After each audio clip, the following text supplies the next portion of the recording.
mes yra ir gerais laikais partneriais, ir blogais. Tai kodėl mes kai gerais duodam, o kai blogais, tai mes dar norim viską paimti, kaip Eduardas sako. Ir asmeninį nekilnojamą turtą užstatykit, ir dar asmenės duokit garantijas, ir tada aš pasiimsiu viską. Nu, taip irgi, sakykime, nėra sąžininga. Ir turbūt gerbiamam Daniui žinom, kad yra Estijoje 2 kompanijos, kurie turi pasiėmę jau medinių langų. Aš gal... Prašau. Vieną papildymą, aš manau, kad mes, kai kalbame apie bankus, apie verslus, tai turim suprasti, kad visi yra rinkos dalyviai ir tie patys bankai skelbia savo nuostolius ir jiem labai brangiai kainavo tie patys krizės padariniai ir dar neaišku, ar tai yra pabaiga. Tačiau, man atrodo, daug svarbiau yra kalbėti apie ateitį, kas bus ateitį ir ką mes turim daryti. Aš jau minėjau dalį, ką mes jau darom, kad tai nepasikartotų. Kita dalis, aš manau, yra nemažiau svarbi. Tai mums investuoti tiek jaunimo, tiek visų finansinį raštingumą. Tai, kad ir žmonės, ir plačioji dalis gyventojų suprastų ir įvertintų, kai jie skolinasi. Pavyzdžiui, įstatymas apsaugo, jeigu tu investuoji 100 000 litų, bet jeigu tu skolinasi 100 000 litų, griežtų rėmų nėra apibrėžta, kaip iš tikrųjų patikrinti kliento mokumą. Lygiai taip pat apie teisinę bazę, kad teisiniai procesai būtų efektyvesni. Tai aš manau, reikia kalbėti apie šitos dalykus, kad ateityje mes būtume daug labiau pasiruošę kaip šalis. Gerai, bet iš kitos pusės tai, ką minėjo ponas Eigirdas, jeigu, tarkim, Doletos ieškinys bus tam tikras teisinis pagrindas, ar tai dar labiau nepaaštrins verslo ir bankų santykių, kurie dabar jau vis tiek yra pakankamai įtempti, galbūt kai kurių įmonių netokie įtempti kaip mūsų pašnekovų, tačiau pakankamai įtempti, sakykime taip. Apie šią atvejį galėčiau pasakyti vieną, kad daugiau turbūt, kad galėtume tikėti, daugiau tikimės iš jūsų veiksmų. Tai jeigu jūs mokėtumėt, kai mes esam sutarę, mes čia matomai nesėdėtume. Ir gaila, kad mūsų pastangos, kai sutartį būtų neįvertintos. Koks tai bus precedentas, ar tai nebus, mes pamatysime pasibaigus teisminiam procesui. Tai dabar būtų sunku komentuoti. Jeigu būtume laikomas sutartį numatytų dalykų ir jeigu būtų žodžiais, tikimasi ir rankų paspaudimais, kaip versle visur priimta, tai mes irgi čia nesėdėtume ir sėkmingai tas pats jūsų inicijavimas bankrotas, kuris dabar skaičiuojam nuo 5 iki 7,5 milijonų, galėtų pas jūs būti. Eduardai, man atrodo, taip, aš suprantu, bet Eduardui labai įdomus niuansas, ar ne? Eduardui, ponui, reiškia, valstybės leidėjai, į kairę ausį viena informacija ateina, kaip tik dabar į dešinę visai kita informacija. Ne, panašu, kad tikrai nelabai susišneka, sakykime, verslo atstovas su banko atstovu. Kokie galėtų būti sąlyčio taškai? Nes, iš tikrųjų, apie ratus, apie batus, vieni sako, jūs to nedarot, kiti sako, jūs to nedarot, tretis ir taip toliau. Aš manau, kad šioje situacijoje sąlyčio taškai gali būti tik tai tokiu atveju, jeigu bus, sakykime, priimami sprendimai čia Lietuvoje. Ir iš tikrųjų nebus taip, kad susitarus, staiga išaiškėja, kad iš Švedijos ateina CU, reiškia, nurodymas kažkaip daryti truputėlį kitaip. Kadangi mano nuomonė, tam tikri, sakykime, nurodymai dabar truputėlį jie švelnėja, bet prieš metus buvo ypatingai griežti, apsisaugoti visur, kur įmanoma. Tai yra nekilnojamas turtas, kuris būdavo vertinamas keliais milijonais, taiga, kaip užstatas, tapdavo vertas 0, to, kad ateidavo toksai nurodymas. Taigi šioje situacijoje yra klausimas koks. Ar mes galime paįtakoti Skandinavijos šiaurės šalių bankų vadovų, akcininkų poziciją mūsų atžvilgiu? Jie pirmoje gelbsti save tenais. Mes esame, kaip sakykime, tokie plaukiantis, iš kurių gali atimti paskutinį gelbėjimosi ratą. Mes patys negalime. Aš galvoju, mūsų politikai, mūsų valdžia gali. Lietuvoje jūs nepriminėjate sprendimo, o štai priminėja strateginių sprendimų, strategijos formavimą. Manau, neatsiprašau, kad tai iš. Aš manau, visiškas nonsensas ar nesąmonė, kaip reikėtų pasakyti. Mes sprendžiam viską, kas yra mūsų kompetencijos ribose. Be abejo, ilgalaikį kryptį mes susiderinam, nes esam viena grupė. Tačiau Doletos atveju yra lygiai taip pat ir jūs tą puikiai žinote. Bet tai e-mailai rodo ką kitą. Mes iš Švedų atsakymą gaunam vieną iš jūsų. Leiskit užbaigsiu. Bet aš manau, svarbiausia, galvojant apie ateitį ir galvojant apie tą patį finansinį raštingumą, reikia suprasti, kad sprendimą bet kokio kredito sutartį, bet kokios santykiuose su bankais ar bet kokia komercinė įmonė dalyvauja dvi šalis ir sprendžia abi dvi šalis.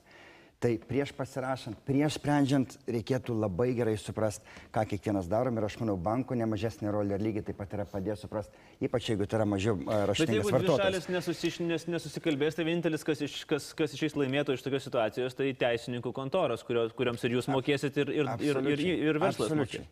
Bet koks ginčas man yra nenaudingas. Galima sekundę, aš trumpai pasakysiu, gal tai ir nonsensas, tačiau jūs galite pažiūrėti, mes naujausiam numerį spaudysim lentelę Lietuvoje veikiančių bankų ir pamatysite, kiek tie, kuriuose bankuose sumažėjo kreditavimas verslui ir atskiriam piliečiam. Ir jūs pamatysite, kad Skandinavijos šiaurės šalių bankų kreditavimo dydis, apimtis sumažėjo labiausiai. Tai ar tai susijęs su strategija, ar tai susijęs su jūsų gera valia, aš tikiuosi, kad ne jūs priėmėt sprendimą sumažinti tiek daug. Tai jeigu taip, tai gaila, labai gaila. Čia vėl ta diskusija, ar iš ekonomikos nuosmukio galime pakelti daugiau išsiskolindami. Jeigu dabar žiūrėtume privataus... Mes ne apie daugiau kalbame, mes kalbame apie 10 milijardų sumažėjusi, 10 milijardų per pusantrų metų sumažėjusi paskolų verslui. Ir žmonėms. Kur tie pinigai nukeliavo? Visi atidėjimus abejoju. Manau, į Skandinaviją taip pat nemažai nukeliavo. Aš manau, yra kitas skaičius. Jeigu mes paimam privataus sektoriaus ir verslo sektoriaus įsiskolinimą palyginam su BVP, tai bendra skolos našta išaugo. Tai vėl, čia yra gerai ar blogai? Beje, mūsų portfelis... Tai BVP dar sumažės. Gerai, aš norėčiau truputėlį pasukti į kitą pusę, kadangi ir laiko nėra tiek daug. Ponas Danys minėjo, kalbėdamas apie ateitį, kad reikia vystyti finansinį raštingumą ir taip toliau, bet tai yra labai ilgalaikį procesą. Jeigu mes planuojam nuo 7 metų vaikus išmokyti, suvokti ekonominius procesus, tai jūsų klientas jie pasidarys pakankamai ilgam laikotarpį. Kaip jūs įsivaizduojate dabar, per tarkim, šie kiti metai, jeigu kalbam ir mūsų žiūrovai, jiems yra įdomu, mūsų žiūri verslo įmonės, kaip jūs įsivaizduojat, kaip turėtų keistis verslo ir bankų santykiai, kad jūs išvengtumėt, sakykime, arba ieškinių, arba badymosi pirštais, arba perėmimų ir, kaip čia kolegos minėjo, hektarų atimtų sunkvežimių, kurie bankus kažkur saugyklose galbūt stovi, galbūt nestovi, nežinau. Aš manau, jie jau keičiasi ir jau didžiąją dalim yra postumis į priekį. Tai aš manau, ką bankas privalo padaryti, visų pirma, daug geriau pažinti klientą, suprasti verslą, užduoti daugiau klausimų, negu užduodavo anksčiau. Ir jeigu mato, kad kažkas neaišku, taip iš anksto ir sakyti ir padėti klientui pačiam įsivertinti savo riziką. Lygiai taip pat ir pačiam klientui, užuot ūmai ėjus ir galvot, kad nekilnojamas turtas visada gali tik tai jauti, pabandyti išgirsti, ką galbūt kartais sako arba sakė bankas. Tai aš manau, iš principo, kuo artimesnis ir aiškesnis bendravimas ir kalba perspektyvai prieki, tuo lengviau surast kalbą. Pone Daubar, kaip jūs galvojate? Bankas iki, sakykime, 8 metų visą laiką sakydavo, kad kaip sakė, ant stalo yra pinigai, tik juos paimkite, jūs naudokite, įduosim dar daugiau. Žiūrėjau, netgi mūsų sutartį, tai mums siūlė daugiau, negu mes paėmėm, mes grąžinam anksčiau laiko. Ar galima sakyti, štai dar toksai niuansas, reiškia, kad vėlgi žiūrint į banko ir verslo santykius į priekį, ir galbūt ne tik tai į verslo, bet ir į fizinių asmenų, kad štai 2007-2006 metai bankė yra pasiruošę vadybininkai paslaugus, siūlantis paskolas, paaiškintis ir panašiai. Po to tarsi pasisuka Rubiko kubas ir tie vadybininkai kažkur dingsta, atsiranda kiti žmonės, kurie jau užsiminėja išieškojimas ir kitais dalykais. Ar neatsitiks taip, kad vėl pasisuks kubikas ir mes vėl pamatysim tos pačius veidus, kurie buvo gerieji bankininkai?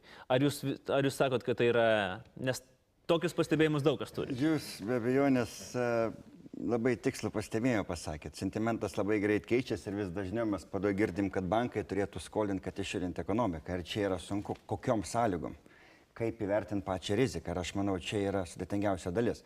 Galim palyginti su krepšiniu, nes neseniai tokį istorinį momentą visi pergyvenom. Jeigu Kinija nuspręstų laimėti po 2 metų pasaulio krepšinio čempionatą, nepavyktų. Kodėl? Turbūt užtrunka šiek tiek laiko užauginti kompetencijas. Lygiai taip pat, matyti, ir su finansiniu raštingumu, ir su kitku, reikia į tai investuoti, reikia tam laiko, kad žmonės suprastų, kur investuoja, žmonės suprastų, kur skolinas, ir čia ir bankų rolė yra ne paskutinė. Tai aš manyčiau, kad nieks nepasikeis per mėnesį, bet jeigu mes tendencingai dirbsim į priekį, tai tikrai turėsim visai kitokią praktiką ir visai kitokią versletiką po kelių metų. Eduardai, reziumuojant. Aš manau, kad jeigu visuomenė iš tikrųjų supras, kad bankas yra organizacija ne visuomeninė, o pelno siekianti, ir kad galima uždirbti ir pučiantis burbului, ir sprogstant burbului. Kai tai supras, elgsis su bankais atsargiau, tai aišku bus pamoka, tačiau mes kalbame apie realybę, o realybėje šiuo metu dėja, Doletos pavyzdys bus simptomatinis, nes, kaip minėjau, teismų praktika ir ar teismai, kurioje pusėje ir kaip vertinti situaciją, daug priklausys, ar ir daugiau bus ieškinių ir daugiau drįstančių aiškintis su bankais santykius ir bandančių kovoti už savo teisės. Nes kol kas, dėja, kaip ir daugelį Lietuvos ryčių, galingojo teisė, to, kuris sėdė ant finansinio maišo, dažniau būna didesnė. Taip, kadangi pradėjome nuo konkrečios įmonės ir konkretaus banko, galbūt ir baigim būtent šituo pavyzdžiu. Pone Daubarai, kaip jūs įsivaizduojat, kokie bus jūsų santykiai su jūsų kreditorinė įstaiga po, sakykime, pusės metų ar metų? Aš galvoju, kad vienai par kitaip mes kažkokį sprendimą surasim. Ar su Swedbanku, ar su kitu banku. Ir, nes šiuo atveju, sakykime, aš manau, kad Swedbankas ne visai korektiškai pasielgia, kada sunku, tai, nukerta ranką